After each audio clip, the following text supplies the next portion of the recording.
Dictation 100 शब्द प्रति minute start होगा 5 सेकंड बाद।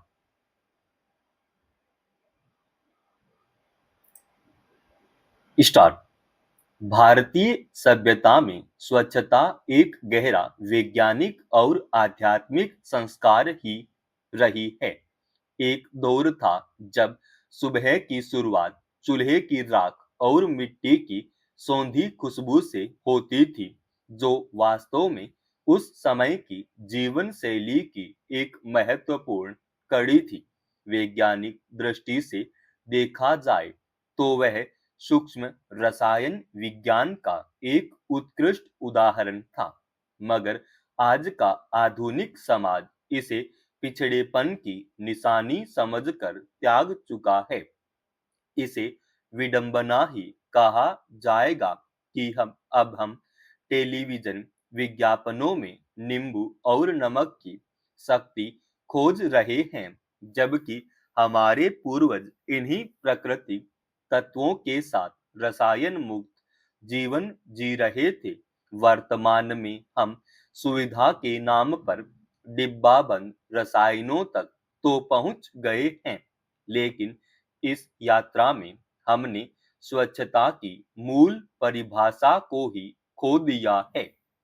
आज प्रश्न यह नहीं है कि बर्तन और कपड़े धुलाई के बाद कितने चमक रहे हैं, बल्कि यह है कि उस कृत्रिम चमक के पीछे छिपे रसायन हमारे स्वास्थ्य और पारिस्थितिकी तंत्र को किस हद तक नुकसान पहुंचा रहे हैं।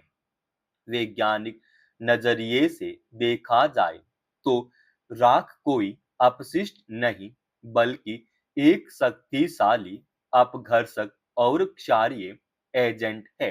इसमें मुख्य रूप से पोटेशियम कार्बोनेट जैसे तत्व होते हैं। जब इस राख को पानी और बर्तनों पर लगी चिकनाई वसा के साथ रगड़ा जाता है, तो सतह पर एक ऐसी प्राकृतिक प्रक्रिया शुरू होती है जो चिकनाई को साबुन में बदल देती है।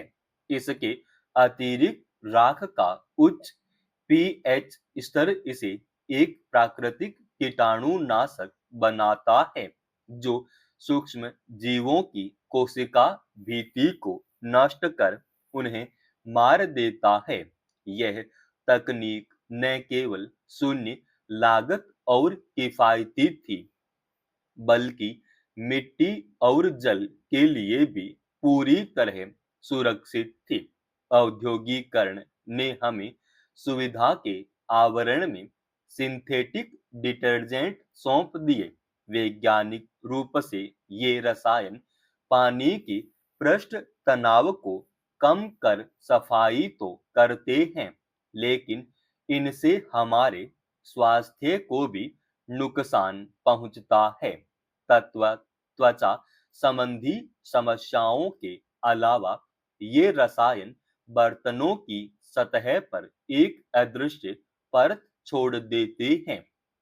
अंतरराष्ट्रीय शोध बताते हैं कि एक व्यक्ति अनजाने में सालाना कई ग्राम डिटर्जेंट निकल जाता है, जो पाचन तंत्र को प्रभावित करने के साथ साथ आंतों के लाभकारी जीवाणुओं को भी नष्ट कर देता है। इसके अलावा डिटर्जेंट में मौजूद थैलेट्स जैसे तत्व हार्मोन के असंतुलन और अंतःस्राव समस्याओं के लिए जिम्मेदार पाए गए हैं। स्वच्छता ही इस विकास यात्रा में बायो एंजाइम एक क्रांतिकारी मोड़ के रूप में उभरे हैं। यह अवधारणा मूल रूप से थाईलैंड की एक प्रसिद्ध पर्यावरणविद डॉक्टर रोसुकान पुमवोंग द्वारा विकसित की गई है।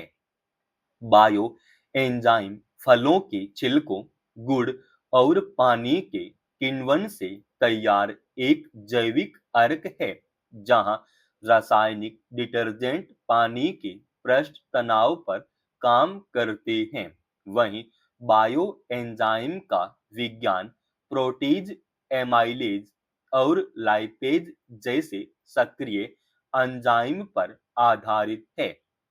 ये एंजाइम कचरे और तेल के जटिल कार्बनिक अणुओं को विखंडित कर उन्हें पूरी तरह समाप्त कर देते हैं। इसकी सबसे अद्भुत विशेषता यह है कि यह पानी को प्रदूषित करने के बजाय उसे शुद्ध करता है। जब यह एंजाइम युक्त पानी गली नालियों में जाता है तो वह वहां मौजूद प्रदूषकों और हानिकारक जीवाणुओं को भी नष्ट करता है, जिसे हम ताजगी भरी खुशबू समझते हैं। यह वास्तव में हमारे फेफड़ों और श्वसन तंत्र के लिए नुकसानदेह होती है।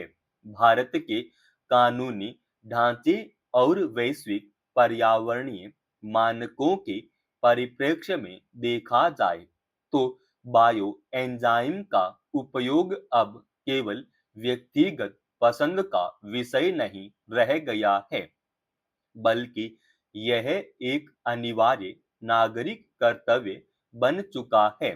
देश के प्रत्येक नागरिक की यह जिम्मेदारी है कि वह वनों, झीलों, नदियों और वन्यजीवों सहित प्राकृतिक पर्यावरण की रक्षा एवं संवर्धन करे। जब हम रसायनों से भरे डिटर्जेंट का उपयोग करते हैं तो हम अनजाने में अपने इस कर्तव्य का उल्लंघन कर रहे होते हैं। हमें याद रखना चाहिए कि पर्यावरण का संरक्षण केवल सरकार की जिम्मेदारी नहीं है, बल्कि हर उस व्यक्ति की है जो इसके संसाधनों का उपभोग करता है। इसी क्रम में जल प्रदूषण निवारण और नियंत्रण अधिनियम 1974 के महत्व को समझना भी जरूरी है।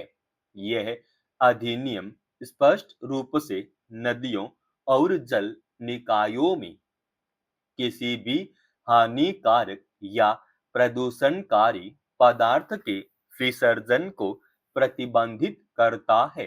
दरअसल सामान्य डिटर्जेंट में भारी मात्रा में फास्फेट और नाइट्रेट होते हैं, जो नालियों से होते हुए अंततः हमारी नदियों और झीलों में पहुंचते हैं।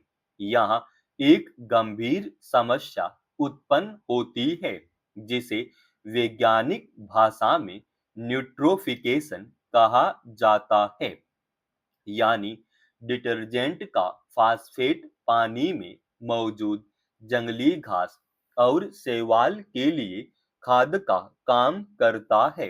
इससे शैवाल इतनी तेजी से बढ़ते हैं कि वे पूरी जल सतह को ढक लेते हैं, जिससे सूरज की रोशनी और हवा की ऑक्सीजन पानी में नहीं पहुंच पाती है। परिणाम स्वरूप मछलियां और अन्य जलीय जीव दम तोड़ देते हैं। एक जीवित नदी इस तरह मृत जल निकाय में बदल जाती है। समाप्त।